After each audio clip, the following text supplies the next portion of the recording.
If the Jesuits resist the Portuguese, then the Jesuit order will be expelled from Portugal. And if Portugal, then Spain, France, Italy, who knows? If your order is to survive at all, Father, the missions here must be sacrificed. Oh,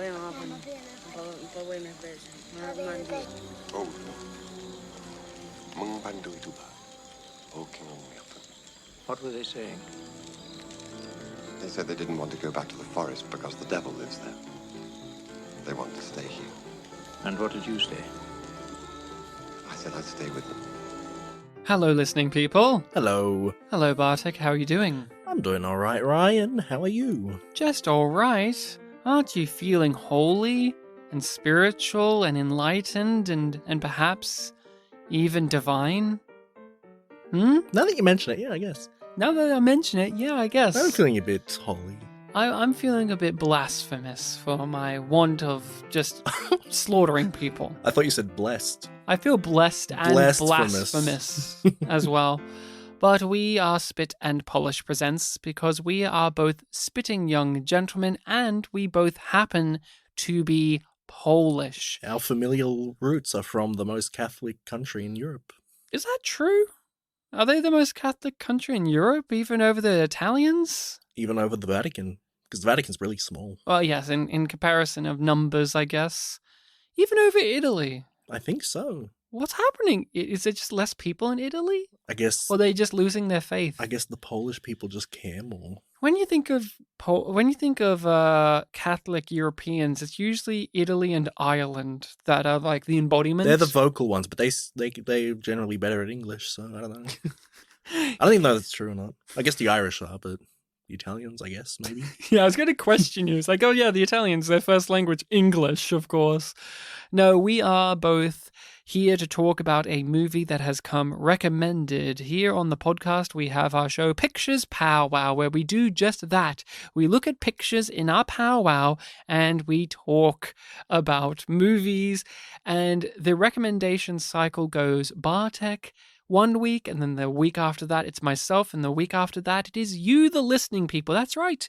You can message us, you can email us, you can hit us up with suggestions for movies, and we put it into a list. And this week, we have a movie that was indeed recommended by the listening people. Bartek, who recommended the movie, and what film did they select? We've got another recommendation from Maciek, my stepbrother, and the film is the 1986, I think it was British film, The Mission.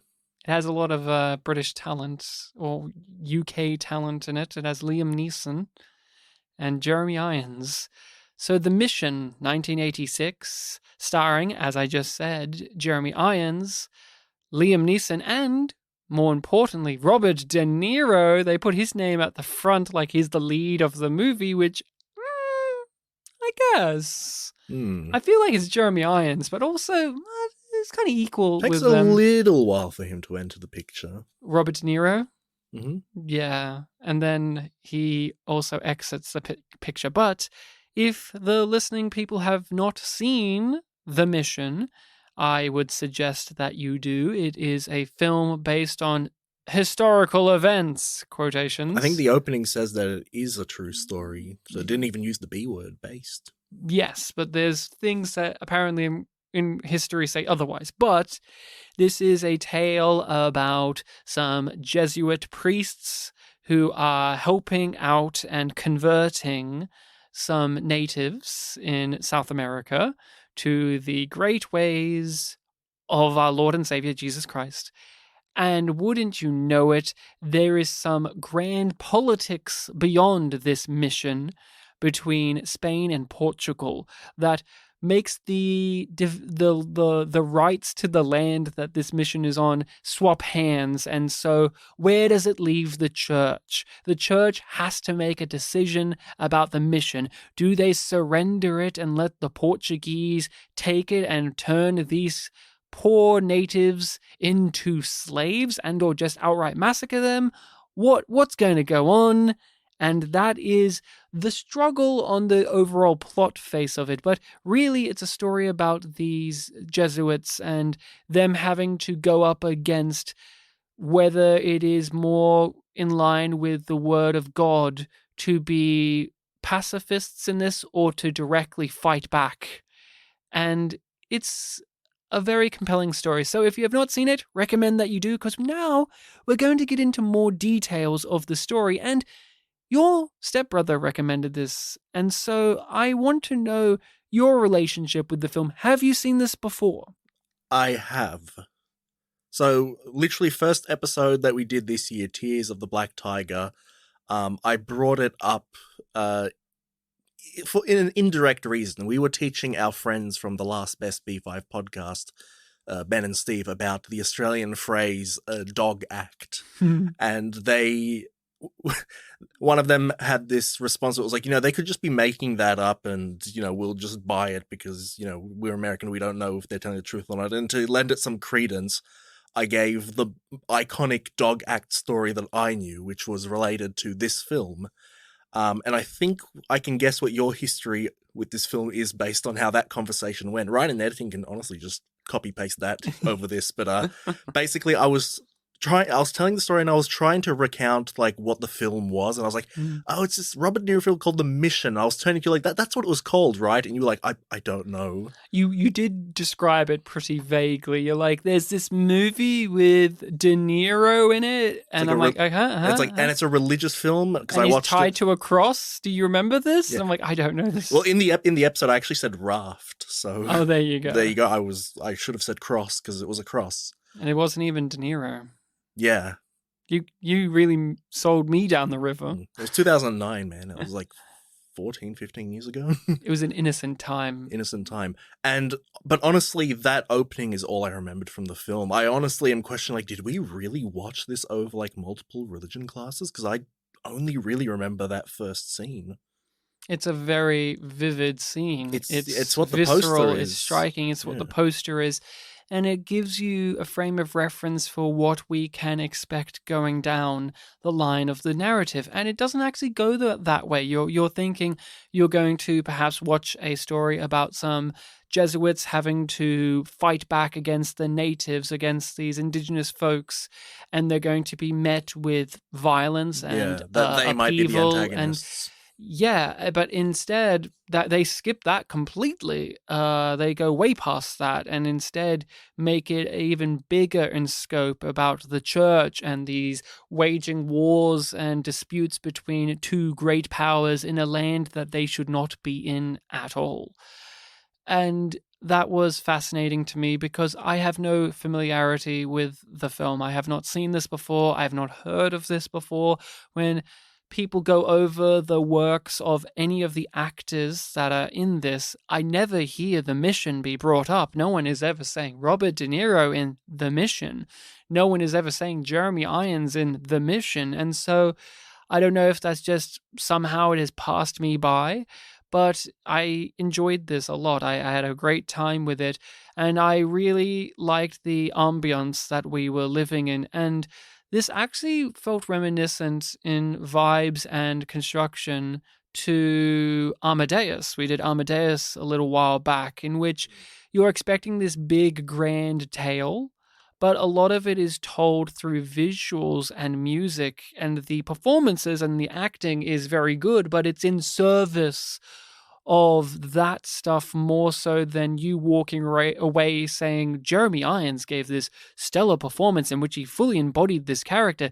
He did that, but more so in aid of the mood that this is capturing. And I felt the same way about Amadeus, in which we walked away saying, like, you walk in, like, you go in thinking that you're going to get this type of biopic, this retelling of a true story, and then it goes in a different direction. It has a different angle to take. And that's the same here, in which the angle that it takes is very quiet. And a lot of it is them just physically doing things. And the music is the main character of the story in my eyes. That's the thing that I will think about the most, is the presence of the score is just it's not overwhelming. It's just it is just constantly there, and even when it is taken away, you feel its absence. It's at the forefront of the mind. At least it was in my particular experience viewing it. So for you, you do not have too much of a recollection outside of that stunning opening sequence. So what did you think of the mission?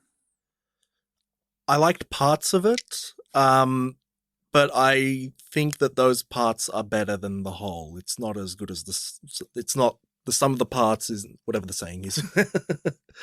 It's not as good as the sum of its parts. Okay. Yeah, there are all these things that I really enjoyed. I enjoyed the performances, I enjoyed the visuals, I enjoyed the acting performances, but as a whole, I found it kind of dry and slow, and even though I was listening to everything, I was following along, it just felt like it dragged on for me quite a bit. I think it could have been shorter. Oh, wow. Bartek's whipping out the card and playing it Yu-Gi-Oh style. It could have been shorter.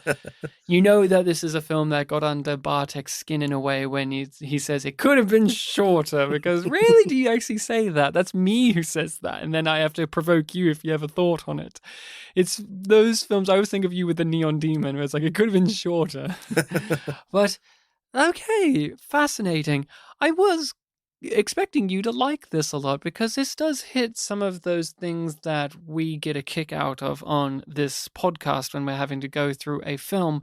And it's a religious movie as well. This is obvious. This is a Catholic film. This is very Catholic, but it's also doing what any good religious movie should do, which is examining the values of said religion and of the organization that puts it out into the world. The Catholic Church is an entity with a long-running history, and it has internal politics that has bled out into the many different societies, and it has had major ramifications on people. And so you look at this story, and it's actually really cool to me that it is about that, but you're expecting it to be far more small and intimate and quiet because it is presented that way.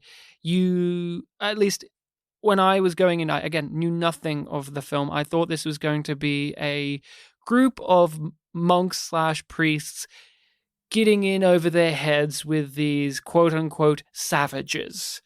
And I did not know if we were going to go the way of the natives are actually the ones that we should feel for, and we should look at Jeremy Irons and his group as these naive colonists, and they are giving their values on people who do not need them because they have their own. Or if we were going to go in the way of your Dances with Wolves type thing, in which Jeremy Irons and his group are going to impart their ways upon these native people, but they're going to learn the ways of the natives as well, and it will be this beautiful concoction of peace and understanding and love.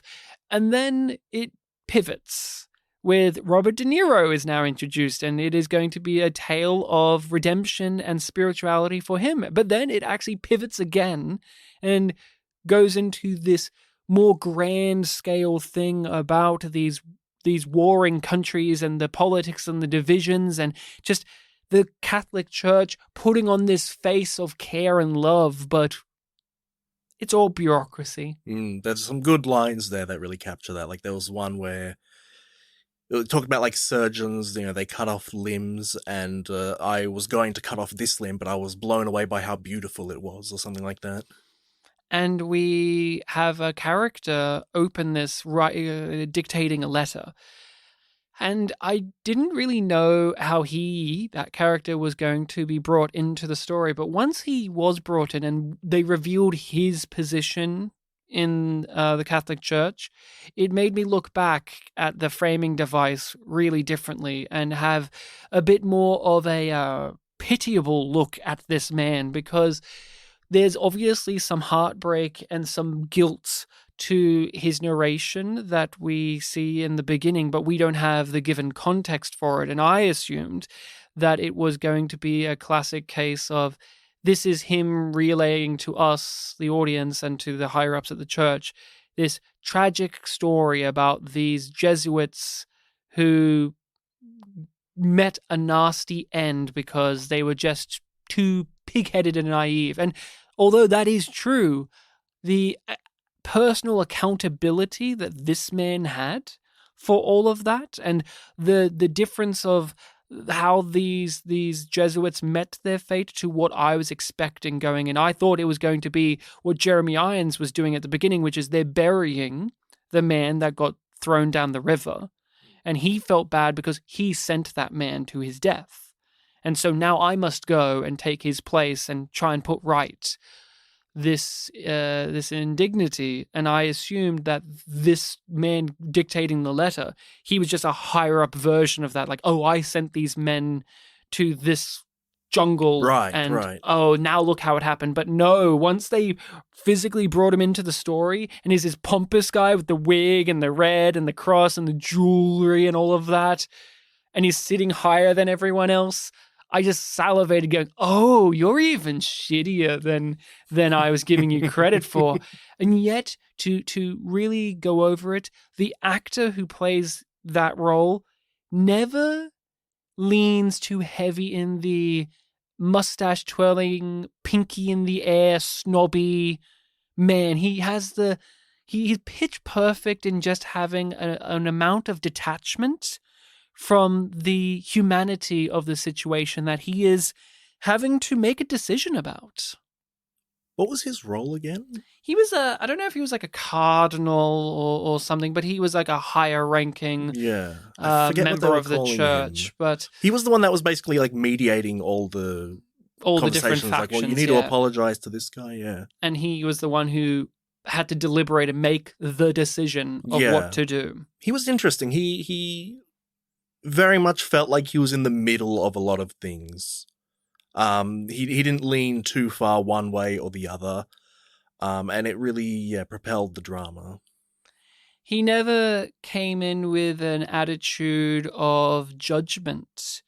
I never got the sensation that he has already made up his mind. He straight up said, like, well, if I have to make a decision this big, I should see it with my own eyes. And he took in everything as wholeheartedly as one could, and yet he still made a choice that was horrific, that led to mass murder and a genocide. They destroyed an entire village of people. And he, just to skip ahead to the end, or near the end, him talking to those other guys saying, was the slaughter really necessary? And hearing these half-hearted excuses for why it was. And he looks out the window and he has tears forming in his eyes. I found this very powerful as a movie, and I'm always open, as are you, to religious stories in media. It's just how you tell them. Yeah. We've done both versions of the religious tale, of one that's as high-end as this, in which it is using the tricks of the trade to elevate this and not just feel like religious exploitation and crap and just propaganda. One that is critical, but also understands that faith has a real-life purpose.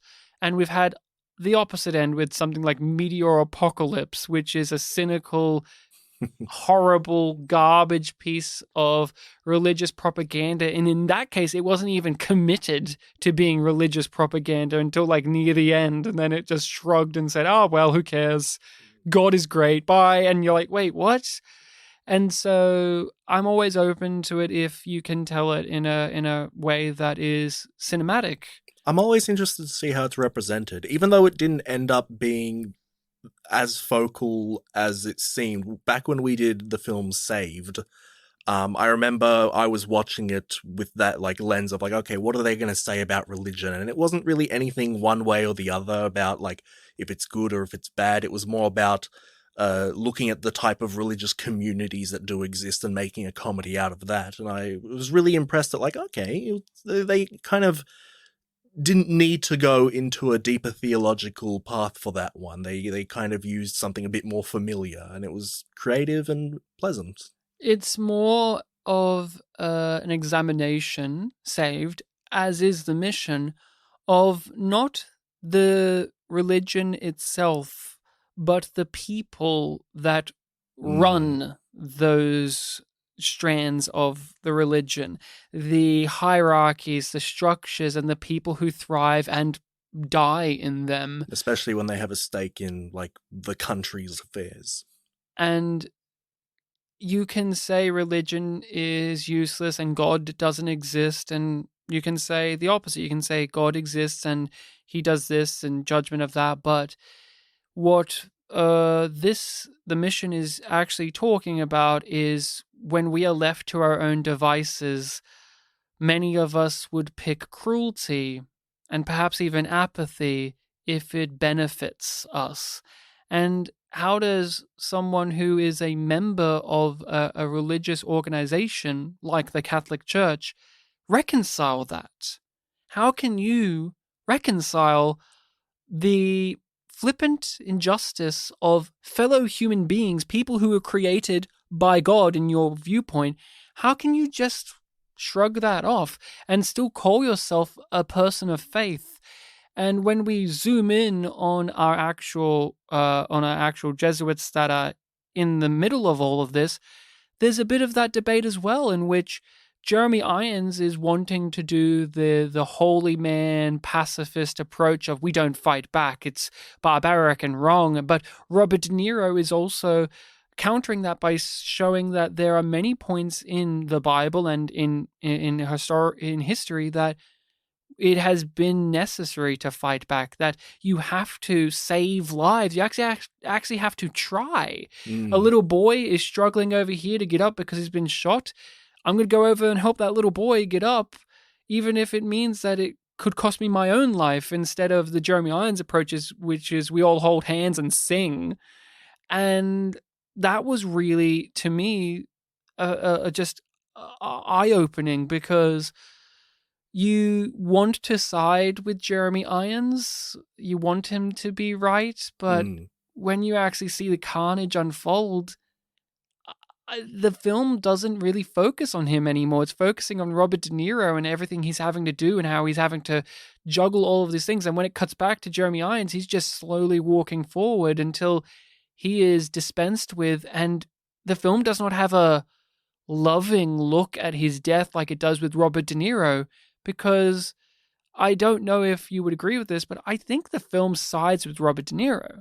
I think it sides with his point of view way more, because it does have a way, it does focus on his demise in a way that is far more attentive, while Jeremy Irons, he dies and it's almost documentarian like, where that happened and we move on. Yeah, you're kind of getting into what I was going for. When you had their demise, that final, the climactic scene, it really brought back and slapped you in the face with "this is a true story" thing. It's like, well, yeah, it doesn't have a rosy, happily ever after, or moral. Well, there is moral messages to get out of it, but it's not that kind of story. It doesn't leave you happy. Yeah. You see Robert De Niro having been shot and hanging on for dear life as he looks at his, mentor, his counterpart, Jeremy Irons, walking.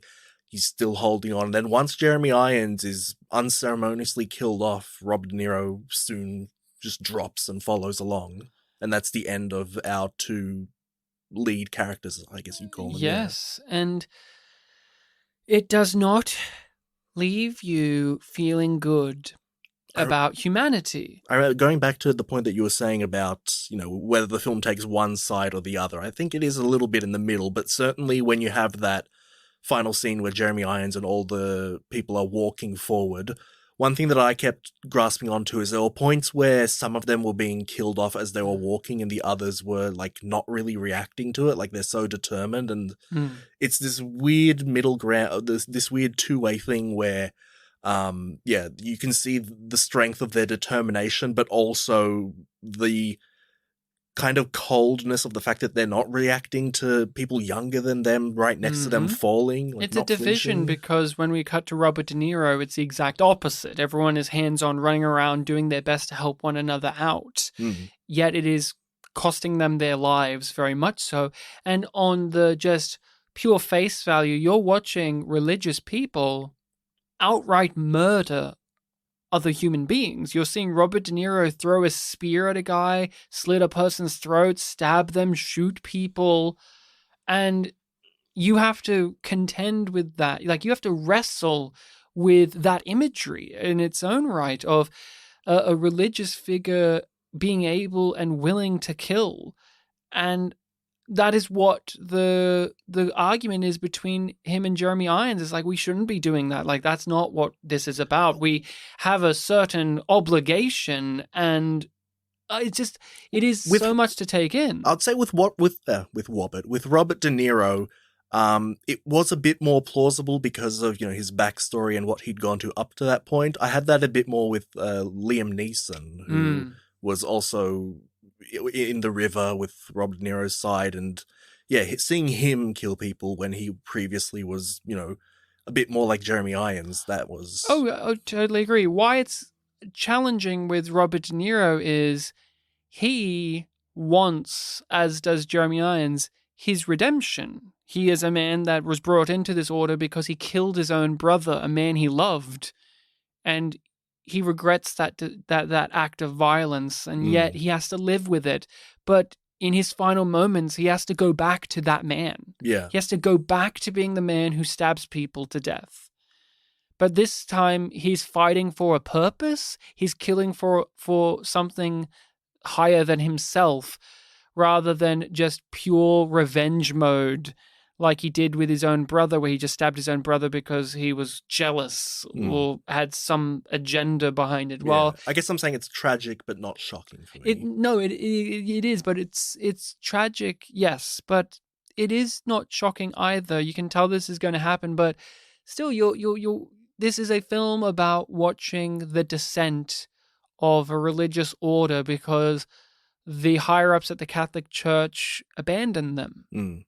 And left them to the wolves. And then after it's all said and done, they can have the higher-ups at the Catholic Church can have tears in their eyes and say, oh, what a sad thing this is. But that doesn't make a difference as we cut back over to the children that are left alive, rowing off in their boat to who knows where.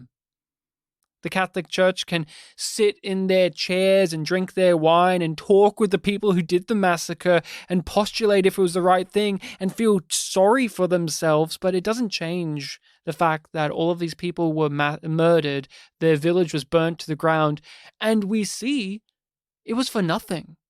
These are the children that remain are walking around picking up whatever's left, and then they just sail off, they just row away down the river. It's not like that village was now captured and now it's being used by the Portuguese. They just rolled in there and killed everyone and left. I like that they had that line throughout the film. It's like, oh, it's a community like at the top of the waterfall. Like, no one really goes there, and it really leads, all the way back to this. What's the feeling of what was the point of all this? It was, we can do it. That's the reason. We can. They're lesser than us, and so we take what is easy to grab, and they won't be able to beat us, so we can just... But you rewind back, how are the Jesuits any different? They conquered the land, they went up there to convert these people to their religion, when they weren't asking for that. We see at the beginning that they killed someone because they don't want it.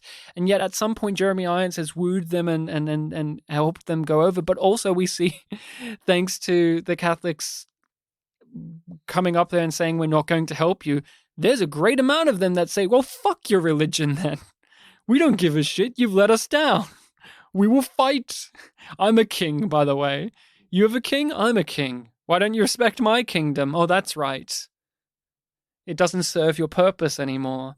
I loved that. I loved that. The tenseness of Jeremy Irons every time he had to translate a line, there was always a bit of a pause, and then he had to say it, and both sides were unhappy with everything he said.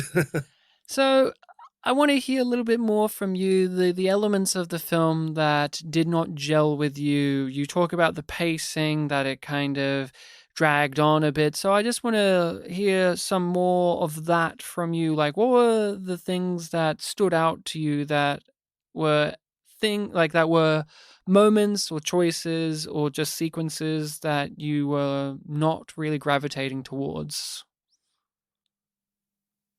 I guess this might lean back into, I've had it with some films where we didn't have that much dialogue. Obviously, a lot of it was working here where, we visually see our characters doing a lot of things, ruminating. I guess I just felt that, with this being a biographical film, and these characters, I assume, being, real people that were there or maybe at least based on them, we might have a little bit more, I guess, a look at who these characters are. Like, I've talked about how I had that effect with Liam Neeson, where it's like I'm seeing this religious man now kill people and then die and float down a river and with a bunch of others and fall down the waterfall. But I, didn't know his name. I didn't really know anything about him. Every time I saw him, I was just like, okay, there's the Liam Neeson character. But yeah, I didn't know much about him. With Robert De Niro, it takes a little while for him to come in, but immediately you get a lot about him because you see, his relationship with a former lover, his brother, the personal struggle and the redemption that he quickly goes towards. He already knows the Jeremy Irons character and that tribe. Yep, he's got a backstory with Jeremy Irons, and they have a lot of interaction with each other that really, solidifies their relationship and who they are. And a lot of this also applies kind of to Jeremy Irons because of, the performance. You believe that this is a guy that can lead a group, who can properly institute the mission. So I like those two characters a lot. It's hard. It goes back to what I was saying before about how I like all of these elements, but when it all just comes together, I feel like I should like this film a little bit more. Can I throw something at you? And I'm wanting to admit that this maybe is a bit of a leading thing, but if he wasn't played by Liam Neeson, that character, would you factor it in as much? Because he is such a recognizable face, but in my eyes, this is so early in his career that his role was just a secondary player. Like, I look at him, although he does good things, on the same level as the Portuguese minister guy. And that's a fair point, yeah. And I actually know the Portuguese minister guy as an actor too, so I was actually like, yeah, it's that guy. But we are mainly focusing on three people. We are focusing on Robert De Niro, Jeremy Irons, and the man who has to make the decision overall. Yes. Those are the three.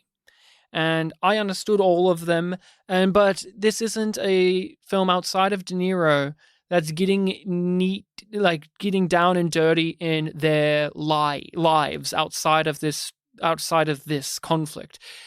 We know who Jeremy Irons is via his values, what he stands by, his convictions, and his religious fervor and ideology. But do we know what his life was like outside of this particular set of circumstances? Not really. And same with the man who is here to make the call. I guess you would say he's like the Pontius Pilate-like figure, where he has the burden on his shoulders, but in the end he makes the call to, in that case with Pontius Pilate, to let Jesus die. Yeah. And in this case, it's to let this village die. And we know him via the same way Jeremy Irons, and also via that parallel of religious story, but also just he is the man with the ability to make the call, and he chooses incorrectly. But everyone else is in the way that many films do. They just serve their function. We don't get to know any character who is... There's no character who's from the tribe. Yeah, that was another one. You may recognize some of them, like the one who declares himself king. So when he dies, it means something, or you may recognize some of the children, but they're not characters either. Because really, it's a conflict between these three individuals who should all be on the same page. They're all Catholics. They're all Catholic, Jesuits. they all believe in God, yeah. But they all have a difference of opinion of what that belief means and how you institute it. I thought that was the real meat and potatoes of the story. But I also agree with you in the sense of the Jeremy Irons character. I went in the same direction of, if he wasn't played by Jeremy Irons, who I adore, would I be liking him as much as a character? Other than he's virtuous, which inherently you want to side with, would I be as drawn to him because he is a face I am familiar with, and he's probably my favorite actor in the movie. I like him more than De Niro as an actor, but I was contemplating the same thing as I just said to you about Liam Neeson. So because he has the potential to be someone that I find more compelling, but I acknowledge right now that I think a reason that I find him to be a strong character is he is played by an actor that I just adore. He's a good actor. And he does a good job here, doesn't he? You and I have, over the last little while, been seeing Jeremy Irons in a few things here and there. And we watched his Oscar-winning performance not too long ago, where he is the embodiment of what you think a Jeremy Irons role is, where he's sleazy and in that one, crusty and just cunning and ruthless. And in that one, he really is playing a guy from real life. Yes, that is true. But I'm just trying to think of things that I found to be weakness in this. Oh, audio dubbing stuff was a little distracting. So there's one or two characters, whether it is the tribes people, or for some reason was he a Spanish guy who's like, I'm not a slaver, like the bald guy, the guy that was friends with Robert De Niro previously, because they interacted before. That's why he knows that this guy's a liar. That guy was dubbed over. I don't know if you read any trivia, but he's dubbed over for the entire movie by another actor, and I noticed it immediately. I was like, what is going on here? This is so bizarre. Yeah, I don't know if it was my copy or if it was the film itself. There was some, and this has happened a few times with the podcast, where some of the dialogue was much quieter than everything else. It is one of those where quiet dialogue will happen and the music is the more present thing. I also have had that. I think it was the last scene. One of the last scenes between Jeremy Irons and the Pontius Pilate-esque character, where they were hanging out at night in the village with the children, and the children and Jeremy Irons had a little back and forth, and the guy asked, like, what were you guys talking about? And they're like, oh, I can't remember what the children said, but it was something like, will you stand by us? And they won't go into the forest because the devil lives in there. That's it, yeah. And Jeremy Irons' response was, and I will stay with them. Like, I had to rewind the film because I did not hear what Jeremy Irons said. Like, oh, that was a meaningful line. The guy reacted. Let's try and listen to what they said. Yeah. Oh, I'm just bowled over by it's interesting when you lead in. I'm expecting to hear more of that attitude you came in with of like why this movie just isn't lending, but we're just having such a great time talking about it. I'm like, the more I'm talking to you about it, I'm like, Bartek, how didn't you see that this movie was really good? We're having a great time chatting about it right now. Did you read the Ebert review? I have not read the Ebert review. I've not read any reviews. I read some trivia facts, and that's been mainly what I did, because honestly, this was a film that really got into my blood, and I just wanted to let it live there rather than look at all the others. And then obviously hear from you. So what did you find from old Ebert, our good friend? Did he like it? So the trivia kept saying that he and Siskel gave it 2 thumbs down. But then his review on his website was like 2.5, which he does out of 4, right? So that's like 62%. That seems relatively thumbs uppy. I guess it is a funny word, thumbs uppy. You don't get to use that word a lot. That's true, like 16thly. I found myself agreeing with some of the things he was saying, and it was basically also the idea of like when everything's put together, like you kind of struggle to attach yourself to some of the elements. Like a lot of the battle scenes at the end, like as gripping as a lot of it was, it was kind of hard to follow. Like, I wasn't quite sure, like, oh, wait, are they fighting the Spanish or are they fighting the Portuguese? You know, who's this character here? Who's that character there? I think it's clearly this Portuguese because Was they the have I thought it was. slaves So, yeah. fighting for them, Yeah, shooting arrows. I was struggling to remember, like, who in the film was this? Who was that? The Spanish say that they don't have slaves, but they just buy them off the Portuguese. Yeah. Yeah, and similar to other things I was saying about how, I guess their characterization felt like needed a little bit more. Yeah, this is definitely one where you are going to like it or not if you're wanting them to be more focused on the characters being human rather than a symbol or an ideology or a specific stance. And that's how I looked at it, where each of these characters were stand-ins for different attitudes and beliefs of how to reconcile such a conflict. So they were far more of an allegory or metaphor for those type of things. And so they as Jared Leto's The Joker would say, they're an idea rather than people. And I've been like you in this regard when we've watched some movies where it's like, yeah, but I wanted to like them as people more rather than the idea of them.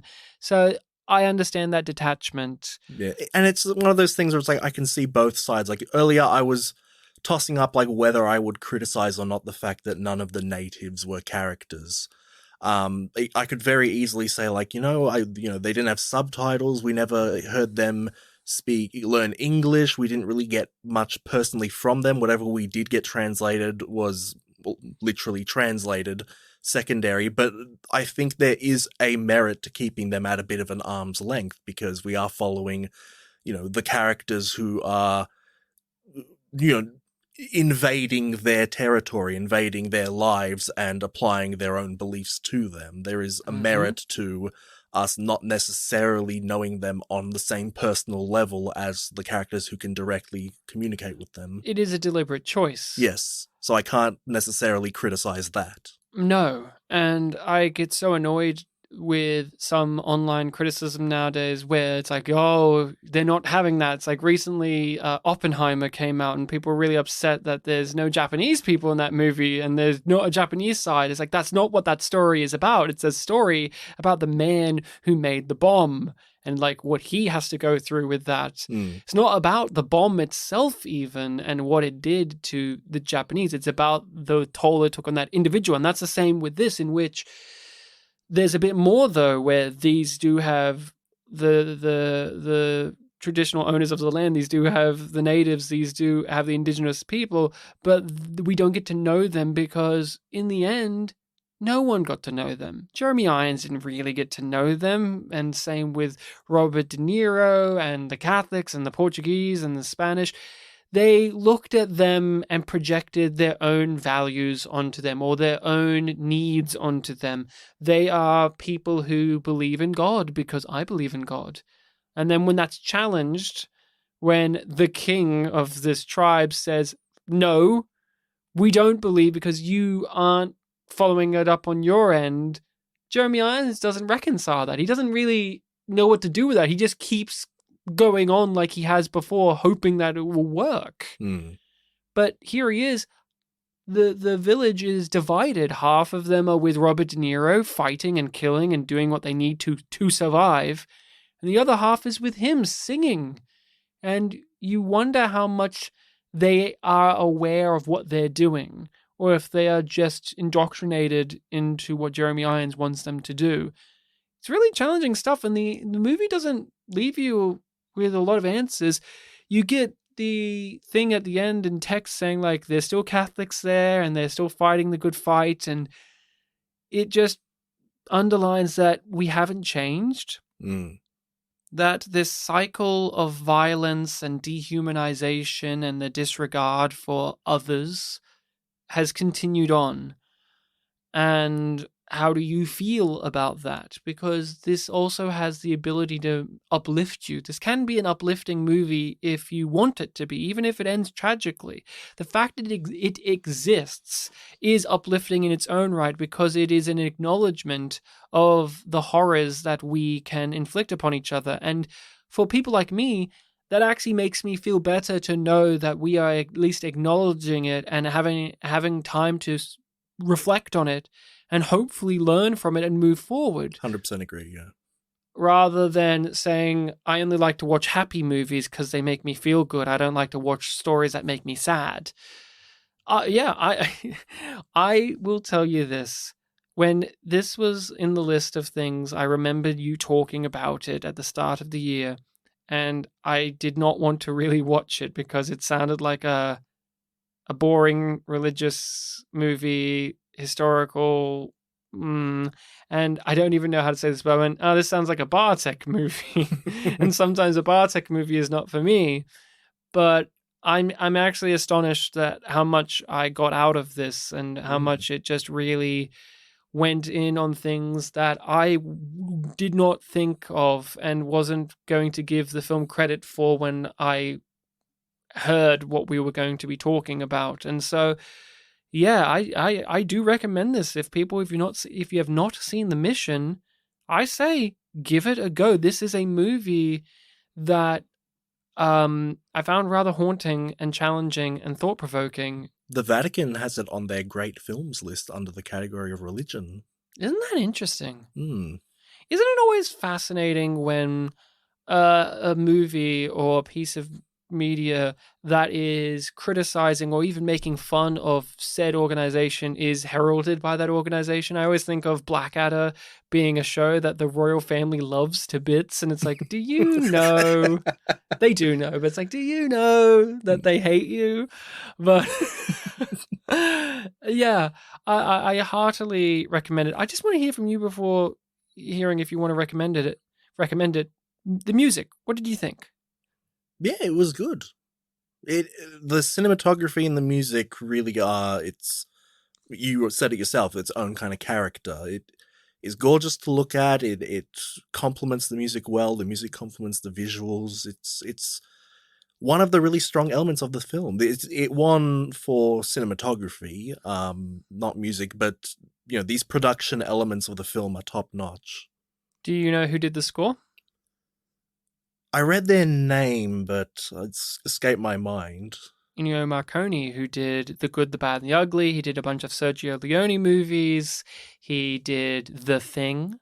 His score was for The Thing that had the rejected music was used for The Hateful Eight, which I think is the only time Quentin Tarantino has used orchestrated music for a score rather than existing soundtrack instead, because you got to use his music, Ennio. But Ennio Morricone, I read, said that this was his favorite score that he did, that this was the one that he was the proudest of. And he had already been of acclaim when you do the score to something like The Good, the Bad, and the Ugly, which has one of the iconic stings of cinema soundtracks and music. He's already a man of note, but he did say he was thoroughly disappointed that he didn't win the Oscar this year and that it won against a movie that used a lot of pre-existing music. Yeah, I read that trivia point. So that has been changed now, where you have to use 80% original instead of back then where it was like 50 to 60%. 60, I think I read, yeah. And this is going in a detour now, but you've never seen the film There Will Be Blood, is that correct? No, I've only seen the one scene. The milkshake scene? Yeah. Okay. Well, the score for There Will Be Blood is one of the best scores ever, but it did not get an Oscar nomination. I do believe that this is the film. Correct me if I'm wrong, people. Johnny Greenwood did not get Oscar nominated because he had reused some of his own instrumentals from unused score. Like, he had not used it in literally anything. And he was like, oh, I can... And he changed it. He implement, but they were like, nope, sorry, doesn't. Sorry, that's 79% original. And that is one of the biggest fuck-ups in the Oscars history. People talk about that still. It's like, that is such a fucking bullshit thing. It's like when Saving Private Ryan didn't win Best Picture, but Shakespeare in Love did. It's like, fucking Shakespeare in Love. Or that Martin Scorsese, who is very relevant to this I feel like you'd picture. like this film, yeah. How his first Oscar win was for The Departed, which is a great movie, but it's like, the dude did Goodfellas, for fuck's sake. How do you know? And Raging Bull, for fuck's sake. Come on. But do you recommend The Mission? I walked into this episode leaning no. This discussion has warmed me up a little bit on it. I will change it to a yes. Going back to some of my other like half-hearted yeses, it's like, see if this is up your alley. Do you think this is one that you would ever want to be revisiting to see if your opinion will change on it? Because I know we have had discussions similar to this. I actually said it earlier, the Neon Demon, where that has been the case, where, actually kind of getting into the nuts and bolts of it, there's been something unlocked in the brain where it's like, if I ever rewatch this, I might have a finer appreciation. Do you think that's the case or no? This one, maybe. Now, just to point out some fun little details. So there is some dispute about the historical accuracy, and that it seems like nowadays it's under the assumption, and I think there's more evidence that the priest just did leave and didn't stay and fight. Okay. Like in this movie's portrayal. So they abandoned them? Yes. Okay. Yes, but the genocide still happened. Mm-hmm. The other thing is, I mentioned that guy who got dubbed over. Now, he is a fascinating actor. So he's in, I want to say, like 9 things in his career. And he is in mostly stuff with Robert De Niro because he was his real estate broker. Okay. In real life. And Robert De Niro was like, I like you. Let's be in my movies. He is in Goodfellas. He is the guy in Goodfellas who wears the toupee. And he is like I can't remember, he's like a salesman, but you see his ads on TV all the time in Goodfellas. He's like the real huckster guy that they have to deal with. And like when they grab him and kill him and, oh no, his wig has come off. And he's great in that movie. I've only seen it the one time, so I can't quite remember, but it was a good film. In one of his TV ads, it's him jumping into a pool, and it's like he has to grab his wig, and it's very fun. And he is a man that was just in a few things because he knows Robert De Niro. Like, he was in The King of Comedy, he was in this, he was in Goodfellas. Later on, he was in The Sopranos because he was in Goodfellas. So was he in Raging Bull? No, but he wasn't in everything. But like, he was in a handful of things, mainly because Robert De Niro knew him, and it was like, could you be in my movie? And so what a weird thing to just have exists.